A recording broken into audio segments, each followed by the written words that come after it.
Your peers' pillows are filled with tears. Don't be scared to fight those tears without fear. If you want to be a top tier, kick those blankets so you can see the brightness. Welcome to the Domain XER podcast, where we talk to the real numbers, the real changers. We are the X, an element of all real numbers, and we are all about finding the X in you.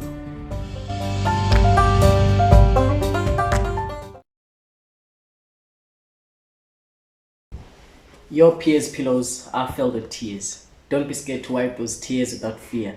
If you want to be a top tier, kick those blankets so you can see the brightness. God damn, enjoy people. Welcome to the Domain XER podcast. I am Liteta Gwili, and this is the Domain XER podcast episode 11. And as always, I'm not alone because this is the Domain XER podcast. It's not the check-in. I'm not alone. Let me get ready so that I can be able to say everything properly. A playwright, a singer, a songwriter, an actress specializing in cabaret. Everyone, give it up for Cara Rossouw. Which accent do you want me to use? Is it Cara or you want me to say Cara? Either way, actually, I'm actually fine either way. Yeah. If I first off, thank you. Yeah. Thank you for the warm welcome. Yeah. It's lovely to have you also here. But when I introduce myself to English people, I just say Cara. But to Afrikaans people, I say Cara. So literally whichever. So can you please say your surname for me so that I can be Rossouw or just Rossouw, whichever. Rossouw. Oh, Cara Rossouw. Thank you for the space as well. Thank you, it's a pleasure. Yeah. Guys, she had to hide the dogs away from me, and I saw there, through the window that day, there's quite a lot of dogs in here. How many dogs do you have? It's only two. Only two? And they're very friendly. It's just, I knew that they were when she texted me telling me that there's dogs, I was like, ish, should I go back home? They are very Should I go friendly, back home? but no, they're gone. I was scared they're gonna knock over the stuff, man, or like. At least it's been quite a few minutes since I've been here, and they haven't barked. Because you said one thing that you were worried about is them barking. Yeah, so they've been good for now. Yeah. Let's see. Fingers touch wood, guys. Touch wood. Okay, so Cara, has it always been like this? Because you seem like a triple threat, or should I say quad threat artist. You sing, you do cabaret, you write plays, and also you are a graduate at the Stellenbosch University with BA Honours in Drama degree. Please, because I only know your work from 2022 up until now. I don't know the Cara before 2022. I don't know the childhood Cara. So Cara, please, we gotta know some of the things that you're really good at now. Have you always had them, or you just discovered them along the way? Look, I'll be honest, for the longest time. Okay, let me start. I'm gonna try and not yap for an hour, but when I was a child, I was very performative, I loved, singing, dancing. My favorite show was Hannah Montana. I wanted to be Hannah Montana because that girl, or more specifically actually Miley Cyrus, because she was singing, dancing, or not dancing, she was singing and acting and everything. So I thought that was the coolest thing ever. So as a child, that was really wow, I just want to perform. Yeah. But as I got older, I think the reality, what we call the reality of the matter, kicked in, and everyone around me, I feel like parents and older people love telling kids, you can dream big, you can do whatever. But as soon as they grow up a little bit, they're like, you have to be realistic now. You can't dream that big, So as I got older, now the cat's making a noise. As I got older, okay. So as I got older, I was told to be realistic, So I kind of put that side of me on the side, and I decided, okay, I want to go study medicine. So for a while, that was my plan. I was gonna go be a doctor. But Dr. Cara. yeah, doctor.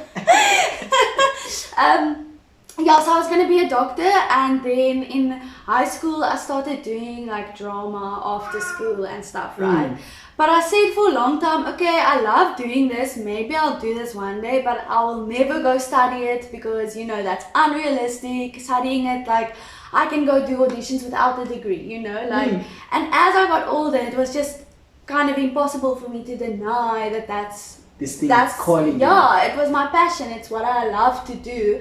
And even though there were other, you know, subjects and stuff that I was good at, I wasn't passionate about it. So I decided, you know what, like, I'm gonna go audition for drama. If I get in, then I get in, then I'm gonna study drama. If I don't, then it's a sign, like, you know. So I got in, studied drama, and it was actually during COVID. So as a child, I did like singing lessons and singing competitions because I, again, loved the stage. But I also gave that up as soon as I got to high school and stuff because everything was just clashing. So there wasn't time for academics and that and whatever. So I just focused on academics, and then it was during COVID where I was like, okay, I'm bored. What must I do? So I picked up a ukulele and I started writing music a little bit. So obviously at the start, it's a small guitar. Sure. So I was learning. I was like, okay, I have this ukulele. I'm gonna try and learn how to play. So you taught yourself how to play that? Yes, but I will say ukulele is very easy. Really? Ukulele, because there's 4 strings, so it's like it's easier than guitar, for example. I'm still learning guitar, but it's easier to pick up. So I started playing ukulele, and then I started writing songs. And then after the COVID-19 pandemic, when we came back and stuff, I did my honors year. So my honors year, I did cabaret. Again, I didn't want to do cabaret because I was like, it's not realistic. Like, where am I going to use it? I would rather do my honors in playwriting or directing. So at first, you put down your 3 options that you want to do, and I put cabaret as the 3rd option. Because I was like, I'll put it there in case I don't get in for it. And then I spoke a bit to my parents because I also thought my parents aren't gonna like let me study cabaret. And I spoke to my other friends that ended up also doing cabaret, and I was like, sure, like this is what I want to do. So I sent an email and I was like, okay, actually I want to do cabaret, please let me do cabaret. And they were like, okay, this is what we need you to audition for. So I did cabaret. Sure, I'm making this a very long story. Point is, during that cabaret year, that's when I got inspired to sing a bit more, because then I got to bring my singing side and my acting side and my writing side, because we were writing our own texts and stuff all into one. So sorry to cut you. I had to do my homework, right? I had to do my homework. When I saw the word specializing in cabaret, and I asked myself, should I write this thing down and ask her what is cabaret, or should I do my own homework? And then I saw cabaret, what kind of like thing it is. It's one of those scenes.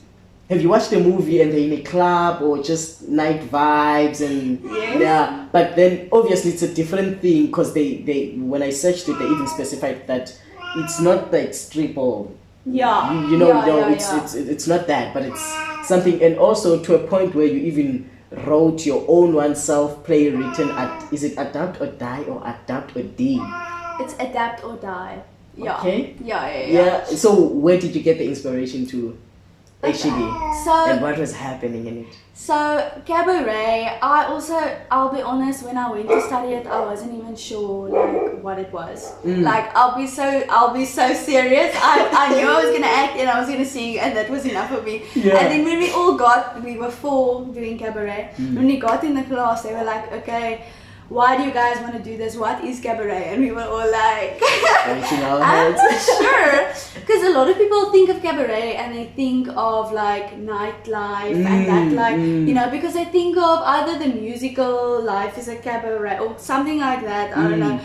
But it's not that at all. So cabaret is like a political commentary type of art form, and it's satire. So it's comedy, and it's basically you are making fun of like political figures or political structures, right?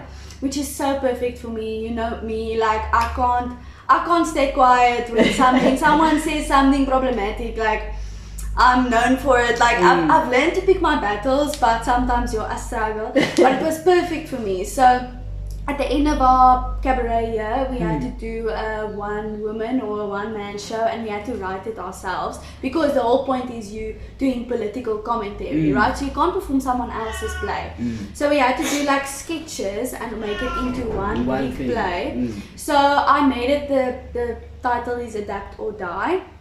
And it was about basically characters that are either struggling or they just refuse to adapt to the way the world is changing. So people that are still stuck in the past, you know, conservative people. So I had like an old Danie, like a Oma, that, you know, shame, she wants to understand, but she just doesn't really understand.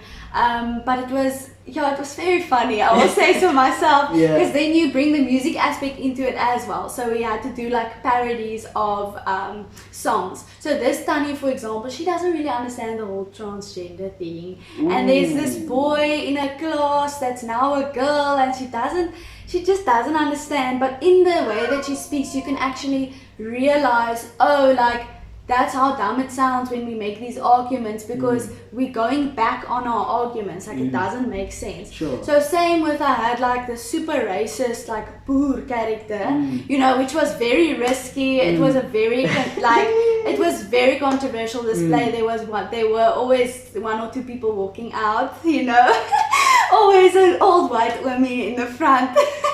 And they think, you know, they're gonna see some singing, acting, and then when I start performing, they're like, this isn't for me. Then they leave. So it was a risky show. So that's what cabaret is about. It's at risk, and it's about challenging the way that, you know, people see society or whatever, and sending the message across as well. Exactly. So that's what inspired my show, and just like the fact that I see so many people that I love and close friends of mine, and even me being like discriminated against. So I'm super passionate about like speaking up. So it was lovely being able to do that while performing my art form. So that's why I love cabaret, especially so much. So did because you said most you had a ukulele, you started writing music, now you wrote the Adapt or Die. So was that your path to starting to write plays? And which is the play that you, I forgot the name, it's Nadi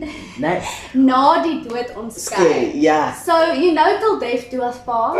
So Nadi Dood Ons Skei translates to After Death Does Us Part. You know, like after death. So it's about like the afterlife, basically. So is that the play that you wrote, and then it took part in the 2024 Sweet Oyster Feast? Yes, that is the play. I was there when you guys were doing the script reading. The readings, but at that time you didn't know each other at all. So what's happening on please say the name of the play. I don't want to say it wrong. Just Nadi Dood Ons Skei. Please. Okay. So what was the whole inspiration behind it, and what was happening, and how was it like for it to be part of the Sweet Oyster Feast? Just the process. Okay. So the play, I must say, is quite personal to me. Like, it's quite a home eating, you know, type of play. I wrote it as part of the Naughty Jongsterre project, the Naughty Young Writing Stars. So we were a group of 5 writers. We went away for 3 weeks. Northern Cape, it was like it was very, very nice. We had some nice mentors and stuff, and we made the play what it is, you know. But yeah, the play is about essentially an older woman. She's 80, and she wakes up one morning and she's calling to Marianne, which, like, you assume it's a caretaker, right? And she's calling and Marianne doesn't come. And there enters this like young guy in the room, and obviously it's not Marianne, so you're like, who is this guy now? But also this woman is like sick in bed, so you don't know like Okay, turns out she's dead. Okay, The woman. the woman is dead, Yeah. and this guy that comes in, she obviously gets a massive fright, and like he needs to calm her down, you know, whatever. And then next thing he has to do, he needs to convince her you are actually dead. Like you need to now accept the fact that you're dead. And she's like, oh, am I in the hell? Like where? What is happening? Where am I? Wow. And this guy, she first doesn't recognize him, but then it sets in that this is actually her brother that has passed, a twin brother that passed when they were 21 years old on their 21st birthday. So they have a lot of like settling to do and like making amends to do before they can move on from this like liminal space into the afterlife. Ne? So the whole play is basically them like revisiting their childhood and the way that they both kind of, it's the same DNA, it's the same, you know, living environment, but they both turned out very, very differently. They took different paths. And it's kind of about that like under pressure, it doesn't matter where you're from. Like people make all these assumptions because essentially the guy that passed away at 21, he committed suicide, okay? And he was like, the path he chose was like, he was on a lot of like drugs and stuff, and he was very much mixed up with the wrong people at the time, whereas she went the other route and like she was trying to overachieve. So she wanted to be this perfect child for a mother and father, whereas the boy wanted to rebel against the mother and father. That's essentially the story. And it was inspired by my brother that passed away. So he passed away in 2020. It was a tough year for all of us. But yeah, also, you know, it was self-induced, you know, and he was also, you know, caught up in drugs and stuff. And I think that the stereotype that we associate with people that do drugs and that get into that is that, you know, they come from a bad place, or this, whereas you see someone that's like high achieving and you think, oh, they have it all laid out for them, whereas people can come from the same place and make different choices. So yeah, that's what the play was kind of about. It's heavy. It is heavy. But there is some comedy in there. There is some comedy in there, yeah, because they're playing around. And if you think about it aesthetically, it's an 80-year-old woman and a 21-year-old man. And usually when you see that dynamic, there's a respect type of thing. But these people are twins.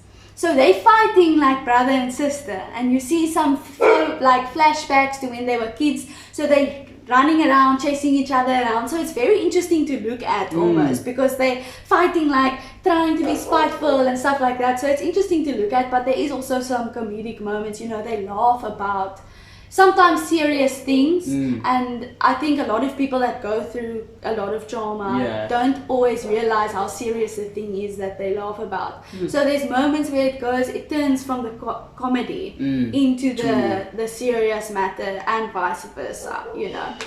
So dwelling more into you writing plays, you know, some people, when they write something, obviously they're inspired by something else, but when you write the play, others need to be away from the people. There are certain things that other people do in order for them to be able to get this thing together. What do you do just to put this whole thing together? Do you just come back from work or wherever, write one scene today, chill, or you just like, I just need to be away from everyone so I can... You know, I'll be honest, it really depends. Like I feel like everything I write or do or create, because I also write music and I you know, perform and act and stuff, I like to just call myself a creator. Like it's difficult for me to put myself into boxes, obviously. You know, so you don't categorize yourself. Yeah, like, so no, I'm an obviously, actor, you know, when you put it on your CV, you need to say I'm this. But like, to me, it's all intertwined. So there are times where I'm more focused on making music, and then there's times where I'm more focused on writing, and it really depends on what is inspiring me at the moment. So it's like a bug bites me, and then like for 2 months I'm just making music, you know, and then I'm like, okay, I need to write now. I will say writing is the one thing, it doesn't come as quickly and naturally as the others, because you really need to go sit at a desk and be like, okay, I'm gonna focus now. So it really helped that mentorship program that I went away for, because you need to remove yourself kind of and really focus on this play, especially if you like, writing about difficult topics, it's so easily to want to, okay, this is too much for me now, I'm gonna go do something else, I'm gonna sit and scroll on TikTok, you know. So yeah, to get back to your question, it really depends, and it's whatever bug bites me, and I love the fact that I am versatile, if I can say so myself, because I don't have to sit like and do one thing at a time. That's one thing about me. I need to be able to do different things, and that's me. So is that where Mr. Zubeya spotted you for the Battered Housewives, or you?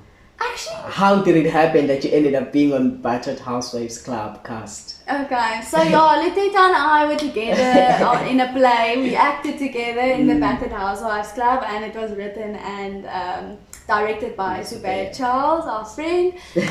He's lovely. But Zubeya actually didn't spot me anywhere. Oh. So a friend of mine actually said, listen, I have a friend, he's looking for someone, he's looking for an actress who can sing, is a white girl, and like, you know, I think you should audition. Yeah. So I was like, okay, I was like, and it was stressful because I had one day, and Zubeya, you know Zubeya, he writes these long things, and then you have to audition that. Now he sends me these long things, and I'm like, I literally had one day, because the next day I was leaving to go to Oudtshoorn to go make music. I drive all the way, we can talk about that later.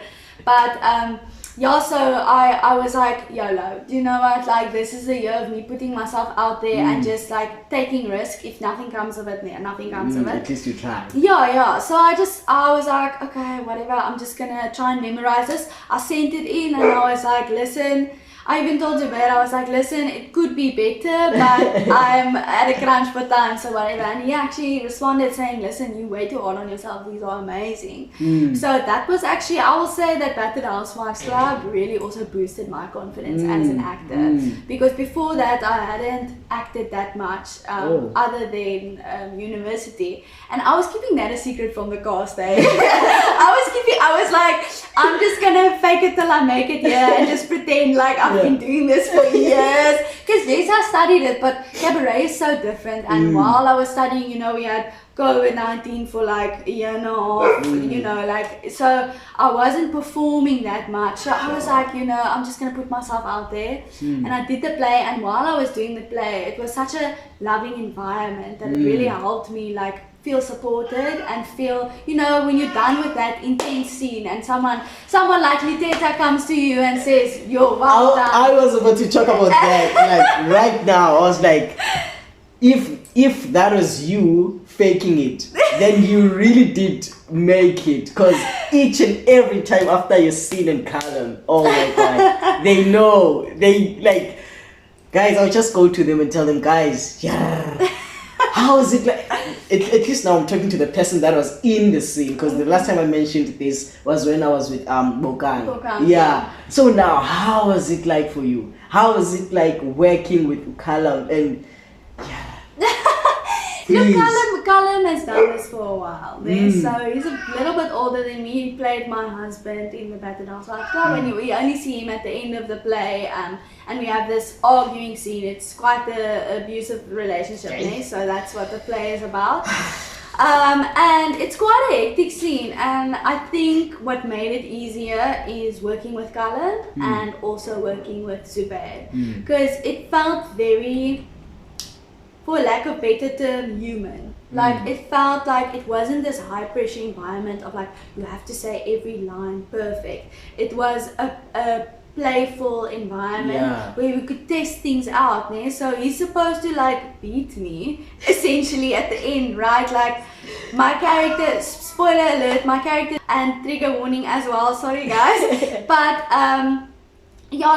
so we had to play around with like, okay, my character's pregnant as well, 8 months. So how are we going to get me to the floor without like harming me, but also it must look like it's harming me? Can I tell you something? Yeah. Before I came here, I told my granny that I'm going to shoot an episode with you. And then I was trying to explain who it was from the ladies. And then she was like, the one that was pregnant. She thought that you were really pregnant. Yeah, people thought that, which is like, Guys, it's so funny because hey guys, I didn't have the belly until the day of the performance, and we ended up just gluing foam together, like stacks of foam, and then cutting it into the shape of the pregnant belly. So I was like, yo, these people are gonna think like this is the fakest pregnant belly they ever seen. But at the end of the day, people were like,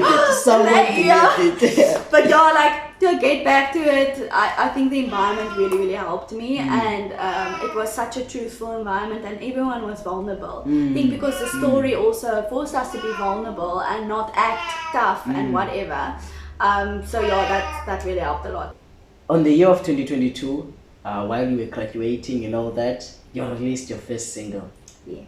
Ontken, which means deny or unknown. Yeah, it means ontken means to deny. Yeah. Deny. To like, yeah. That is what it means. Okay. Okay. So the direct translation is deny, and I saw the cover art. Okay, let me give you some context about what the song is like. Because I also have some English friends where they're like, yo, Cara, I don't understand a word that you're saying because I do make music in Afrikaans. Yeah. So I get that. But the song is basically about liking someone or actually being in love with someone, but there's no conversation about it. So it's like, dude, does this person like me back? Like, what is this happening? So at the end of the chorus, I say, you are denying your intentions. You're saying like, everything that you're doing is only friendship-wise. So you're denying your intentions and I'm denying my feelings for you. So that's essentially what the song is about. It is also written in a queer context. So you can interpret the song whichever way you want. But if you want to know more about what influenced the song, first off, I need to mention, because a lot of people, if they don't know who Spoegwolf is, they're not going to catch some of the lyrics. The person I wrote it about was a big Spoegwolf fan. Spoegwolf is an Afrikaans band, and the main singer, the vocal lead, his name is Danie, okay? And there was a song that me and this girl, it was like, I don't know, she was really obsessed with the song. So I used some of the lyrics in a smart way to kind of, and I say that Danie accompanies us down Stellenbosch's main street, by which I mean like he's singing over the radio and he's like, the music is taking us whatever. So that's the one aspect I have to mention because some people don't get that. Maybe a weird song to release first. Because I was also about to ask you that you mentioned something about Danie, Stellenbosch Street, 400 years, taking you to something like that. So but it's, now it you just cleared it out. So it really takes place in Stellenbosch. There's some Stellenbosch references and some Spoegwolf references. So that kind of situates it in Stellenbosch. And then also like this queer side of it, of a lot of people that are queer are like in these super close friendships and maybe there's vibes, but you don't really know how to interpret it, especially if you're still young and you have just come out or whatever and you're still finding yourself. You don't know, like, does this person like me or not? So it's the song about, like, the end. I also have this little bit of an outro to the song where I also say, like, my heart is on my sleeve and I'm just hoping, praying that, like, I want to ask you, do you love me too? And then I say, but my head is running away with me, kind of like I'm thinking about all these things, but it's like a bittersweet type of song, So, okay. yeah. So this is what I want to know. So Danie is a real person, right? Yeah. So how was Danie's response? I actually messaged Danie. So I messaged Danie and I was like, hey, just so you know, and I wasn't expecting anything from him, but I was like, if my name was in a song, I would have wanted to know, right? So I DM'd Danie, and he's quite big, so I was like, this is risky, but I just DM'd him and I said, hi, I just want to let you know, like, I just released my first song and I referenced you in it and your music. I would love if you had a listen, but like no pressure or anything. I wasn't expecting him to promote it or anything like that, and he ended up actually first of all, he was like super flattered, and then second, he followed me and he like put it on his story and everything. So I was like, yo, so that's still a mutual I have, which I'm like hoping to bank in on later. To be honest with you, like my dream collab is with Spookful, so I'm hoping to make that happen one day. But on the topic of collabs, I know that I want to build up my repertoire a little bit. Like I want to approach an artist and be like, this is what I can offer. This is like the audience I have.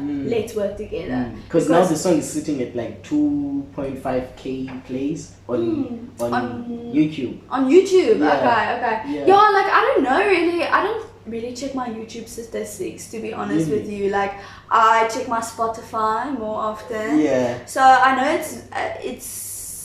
I think it's almost at 10k on Spotify. Yeah, which is nice. So, but my more recent stuff has actually been doing better because I think I learned over time that how important promotion really is in music right now. So I've been really like using social media to my advantage, which helps a lot. It really does. So the stuff I've been releasing lately, I think because YouTube works a little bit different. It's not as algorithm oriented. So the older stuff will have more views. But on TikTok and Instagram and stuff, I'm trying to lead them to my newer stuff. It's been, I will say, like every release it does a little bit better. And also the way you write your music, it's like more heartfelt. I don't know if you writing a sentence to someone or what, because there's Ontken, which is deny. Then there's my reader. Is it reader? Reader. My reason, right? Yes. And then there's Lifesaver, but I can't pronounce that name proper, so I would like you to pronounce it for me. So my most recent single, it's called Levensredder. You can do it. Radar. Yeah, well done. You can do it. Levensredder, it means lifesaver or lifeguard. Right, so a lifeguard in Afrikaans, you just call it a levensredder. But no one uses that term, everyone just says lifeguard. But I wrote it about someone who did lifeguarding for a few years, so that's why I kind of years. Yeah, like she did lifeguarding while she was still in school and stuff. So that was like part of, and she has like a bunch of lifeguarding clothes and stuff. So it was like, oh, that's cute. So I kind of used that as inspiration for the song. So there's a lot of like ocean references. If you listen closely, you will maybe hear a wave or something in the background. And when you like promoting it, I see you wearing them like the lifeguard. Yeah, I was thinking like, hopefully if I wear that, then people will recognize that as well. Like you need to put things in your videos kind of that people will recognize, so that they not only like, oh, I like this video, like scroll and never think of you again. You want, when they see another video of you, they want to recognize you, so that you need to build up an audience that's not only there. Yeah. They did, because it was compared to Tyler's cover art. Yeah, no, and then guys, it's now sitting at 5 point something million views on TikTok. At the moment, it's at 8.1 million, which is like, to be completely honest with you, it's very overwhelming. Like it's exciting and it's great and all, but something like that, it's difficult to comprehend. Like so many people, and I go to work and people that have never like English people or Xhosa people that have never like seen me on TikTok, they're like, oh, you are not for you page. I'm like, God. So it can be a little bit overwhelming. So at the moment, I'm just trying to not, because you have to ride the wave, right? So as soon as you hit that virality, you have to keep on going, which is a lot of pressure.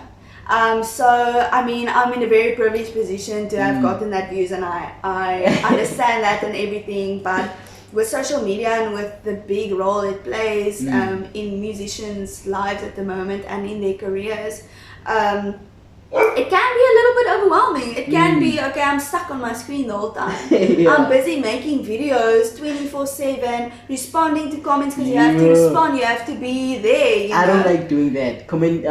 Responding to comments, it's just put on a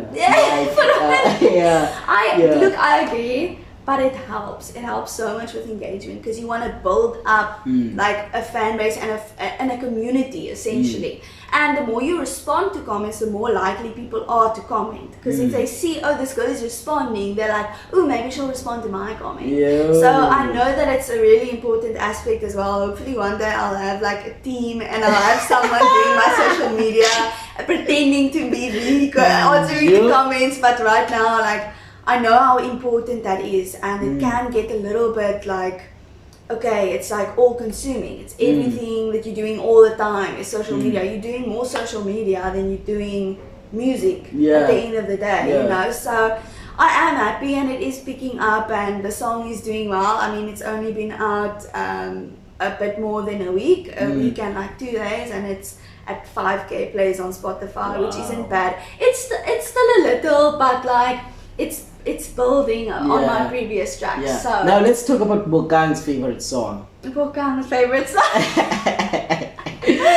Yona, which means yours, right? Yes. Yeah. I don't wanna lie. I also love that song. Yeah. I also love that song because I think it's the beat that pushes it, and also the way that you like. Oh my god, it just gives you the vibe. Did you There's a video that you posted. I think it was when you were with the Battered Housewives Club, and then I was watching it, and then Smong was doing something like I was. Yeah, guys. Just the song gives you a whole vibe. Oh god, thank you. Yeah, I think Yona is my most upbeat song. So always when I am showing my music, like if someone wants to hear my music and I know they don't understand Afrikaans, I'm playing them Yona because I know that at least they'll like the beat and stuff. But Yona, like the title, I don't know if you actually know what the song is about, but the title is yours, which is very misleading. So you think it's gonna be like a love song, but no. I mean, it's not. Even when I was looking at the cover art, I could see that. I don't know. It's giving vibes of "I'm yours, I'm forcing yourself to you" or something like that. Okay, no, that's not what it's about. Please, I stand to be corrected. Tell me the right thing. the song is about. So if you listen to the chorus, I'm saying like. Now that I'm looking back on this relationship, so the intro of the song, I'm saying like, wow, like you were perfect. You were all these stunning, lovely things, and I thought we're going to be together forever. How am I ever going to move on? And then there's this pause, and I say, "Swear with it," which is like, I'm so over this. Which is like, I'm so over this heartbreak. Like, actually, do you know what? I'm angry now. So then the chorus, it says like. I'm looking back now and I'm realizing like this was never our thing, it was yours.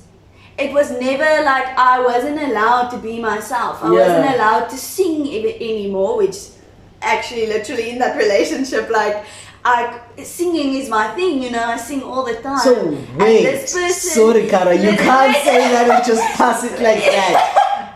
You can't. I will elaborate. Okay, so in this relationship, it's about like, you know, looking back and seeing like this person wasn't who you thought they were. It wasn't like this idealized image.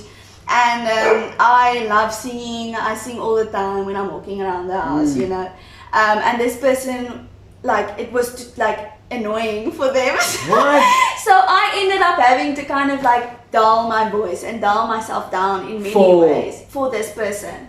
And looking like when you just come out of a heartbreak, you're so torn and you're like how am I going to get over this person? They were great.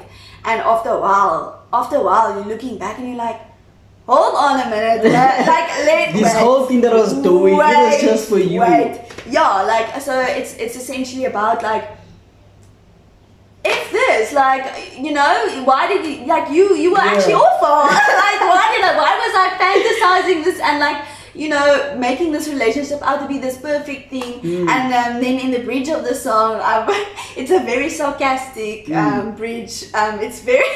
It's very salty kind of in a way. And it says like, my heart breaks now for your new girl. Because she's under this impression she's going to experience the same thing. Yeah, and it's like she's under this impression that you're this perfect person, that she's so special to you, whatever. But I'm sad for her because I can already see you like suppressing her and she's not being herself. And like over a few months, she's also gonna look back Then be like, and think, and then I sing the chorus again. Like, this was never our thing, it was yours. Yeah, so it's not a love song at all. It's a breakup song, which like I like that the title gives you that idea, and then you listen to your song and you're like, yo. So that's the only, like, I think I'm quite good at writing sad songs, to be honest.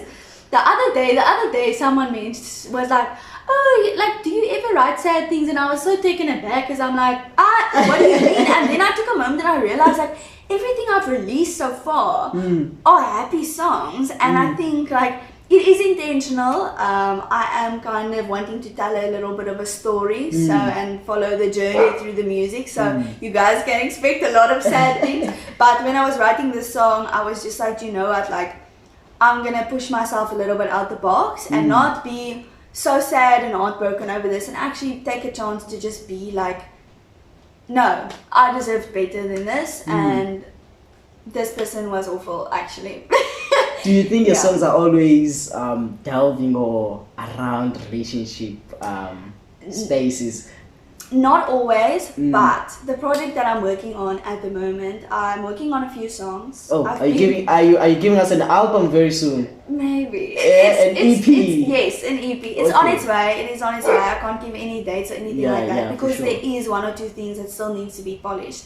But I've been like, it's been a frustrating journey because it's been taking me like 2 years to get to where I am now because things cost money. Yeah. So like that's a different topic we can dive into. But yeah, I'm trying to kind of I want to release an EP and I want to tell a story, and this EP specifically revolves around love and kind of the journey of falling in love and being like enthralled by That's this why person. you always have relationship advisors. That's why Okay, someone else comes to you. Because you know this thing. Yeah, we have a friend Somalese, and he was also in the Battered Housewives club, and he's always coming to me. I've told him in the past, if you need, just call me. I must say to my friends as well, I'm the advice person, which is ironic at times because I was like single for a year now, so but yeah, like I think that this specific concept, I don't only write about loves. I think if you start writing, you tend to write about love a lot. Now at the moment I'm delving a bit more into self-exploration and different types of topics, pushing myself towards that. But that is for a next project. I'm still writing, so I'm already working. We're waiting, Cara. I'm already working on all these things, but waiting. yeah, it's frustrating because if you don't have a label, and if you I was don't about have to ask money, you that. Like, are you under a label, or you just book your studio time and then keep your songs, studio time, keep your songs? I'm an independent artist. Wow. Which comes with its challenges, and I am very perfectionistic about my music, any art that I do, you know. So, but I've managed to find people that are good at what they do for like a little bit lower price, but it takes them forever. There's no like, okay, I'm booking you for these dates, and these dates I'm coming to the studio, which is probably just in their apartment, you know, like a mic or so, which is fine for me, you know, like if that's, you know, that's more than enough, you know. You can make art with very little, as you proved to us as well. But then the producer I was working with for a very long time, he would like just say, oh sorry, like I can't I can't tell you when I'll be available. Then I'm like, yo. So every week on a Monday I have to ask, what's your week looking like? And then he would be like, oh sorry, I'm in George, I'm gonna be here for 3 months. Then I'm like, yo. So like it takes time and it takes money, and in December actually of last year 2023 I released My Rede. And at that point, a producer contacted me from Oudtshoorn, Joe Louis, shout out Joe. He is amazing at what he does, but at the moment what he's focusing on doing in Oudtshoorn is kind of building a community, and I really like that. Is inspiring to me because he has the talent to move to Cape Town and make a killing, but what he's doing at the moment is he's kind of showing the people of Oudtshoorn that like, you don't need to be in Cape Town, you don't need to be in LA or whatever to make good music. Like, let's come together. Let's get the proper equipment. So he's basically funding the studio and everything, and you know, it's kind of like a team effort. So at the time he DM'd me Oudtshoorn is 5 hours from where I live, ne? So he was like, if you are ever in the area, let me know, then we can work together. And at the time, I was on holiday in Mossel Bay, so I was like, this is perfect. I'm an hour away, where the producer I was seeing at the time is anyways an hour away from me. He's in Hout Bay. So I'm like, okay, I'm only an hour away. Let me come through, let's make some music. And we made a stunning song which isn't out yet. I'll still decide when to release. But the point is, because I hate to keep you guys waiting, but like the money that I need, you know, like you have to do the proper promo. You have to get a photographer. You have to like. Everything needs to be planned out, and it's a lot, and you need to have the time to make the content and whatever. And you know, I'm still promoting the old songs, so it takes a while. It's frustrating at times, but you know, we move. I know at some point I'll have enough money to for things to happen more swiftly. As long as you have started, that's the main thing. Just start, do it, and then the other things you're gonna find them right on your way. So I don't think you should even underestimate what you're doing. What you're doing is very perfect, and we're out here with you by your side, we're listening to your music, promote it to us, we're gonna listen to it. Thank you. So and hopefully guys, after this, if you're watching it, you're gonna go and listen to her music. Please do. It's on all streaming platforms, so wherever you listen to music, whether it's Spotify, Apple Music, it's on YouTube as well. Wherever you listen, you can go search me, Cara Rossouw. It's gonna be amazing. Yeah, thank you. Because I was on TV the other day, guys. Yeah, and you know, like it was a nice experience and everything, but something that frustrated me. No shame, but the people, like everything is very fast paced, and the people also couldn't pronounce my surname and stuff, so they were just calling me Cara the whole time. Yeah. And did they even bother asking you how to pronounce your name? They asked me like beforehand, but because it was like so quick, they didn't have like they couldn't remember it in the moment. So and they didn't have time in the space of, you know, the questions, and the girl also didn't get to any like a lot of the questions because everything happens like this. And I think it was also my first interview in English, so I was still a bit like stumbling over my words and stuff. It isn't my own language, so yeah, high pressure environment. So they just called me Cara the whole time. Don't worry, you are now at Domain XR Podcast. You have enough time. Please go search me, Cara Rossouw. Cara with a C. Rossouw is Rossouw. And if you want to go find me on socials, you just add an extra W to the end. So it's Cara Rossouw with an extra W. Guys, that's Cara for you. Please go and listen to her music. So, Cara, I want us to play a game. Okay. I mean, I'm sure you didn't expect this. Let's see. So, here I have these pieces of papers, right? Okay. These pieces of papers are written inside. Okay. With all the names of the BHWC cast members. Okay. Yeah. So this game, I want you to pick one paper. Okay. Yeah? And then the name of the person that you see there, you're gonna have to go to the group, to the Battered Housewives. Okay. Wait, are you still in the group? I am so. Oh yeah. You're gonna hand me my phone there. Oh, okay. It's sure. far away. Sure. Okay. So I go to the group. you go to the group, né? You're gonna pick one paper, check out the name of the person, call that person, video call that person. If they answer, then I win the game. Is that the game? If they answer. If they answer, oh my gosh. Then your name is not here, my name is not here. Okay. It's all the others. Let's see. Your play husband. Oh my gosh. Are you ready? Okay, I'm ready. There you go. I'm ready. Oh, this is stressful. I don't know which one. Okay, this one I feel like is closest to me, so I'm gonna take this one. Guys, this is freaking me out because some of these people have jobs. We all have jobs, you know. We all have jobs. We all actors. This is perfect. This is perfect. I got Bokang. Bokang and I are good friends, so I think she's gonna answer. But she has started a new job, so let's see if she answers. Hopefully. Because I haven't catched up as well. She's been sending me messages. I haven't been replying. I'm quite bad on my phone, but my friends know that. They know that. So eventually I reply. But let's see if she answers. Hopefully. Let's see. Is it ringing? It's ringing. What happens if she doesn't answer? Then I just lose. I'll give you 2 more chances to pick another person. 2 more chances, sure? Nah, she's not. This is still ringing. This girl is not at her phone. Okay, let's try someone else. Okay, sure. No problem. Gosh, okay, let me see. I'm hoping for like Nana or Sumalezi. But Nana also teaches, so I don't know. I don't know. I'm gonna pick this one. Oh, I have a bad feeling about this one. I'm not gonna lie. I don't know why. Let's see. Zubair. Okay, but he teaches as well. Okay. He's not gonna answer. Oh, Bukan. Sweat with it.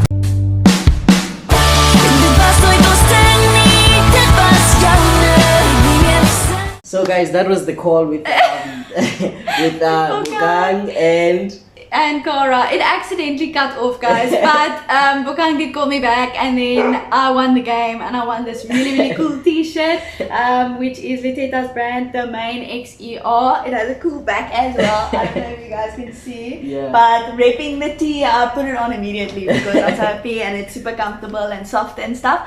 And he told me a little bit about the brand. Do you want to touch on it again? Yeah, actually the brand came about when I was in grade. Sweat with it. En nou kyk ek terug. Jy stoot normaal met jou neus in die lug. Het jy gedink ek sou nooit besef?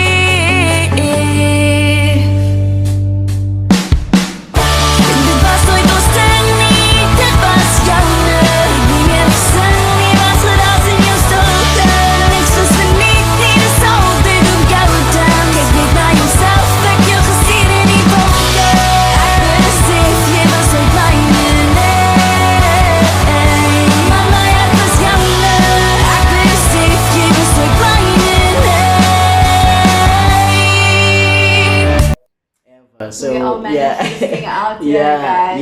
Yeah. So that's just about it. So from your side, where do I see Cara 5 years from now? 5 years from now. Jy het my gered van my eie verstand en jy het my geleer om weer te dans op die vaste land en jy het my gesoen dat die vrees uit my longe kon spoel my lewensrede ek lief jou tot my hart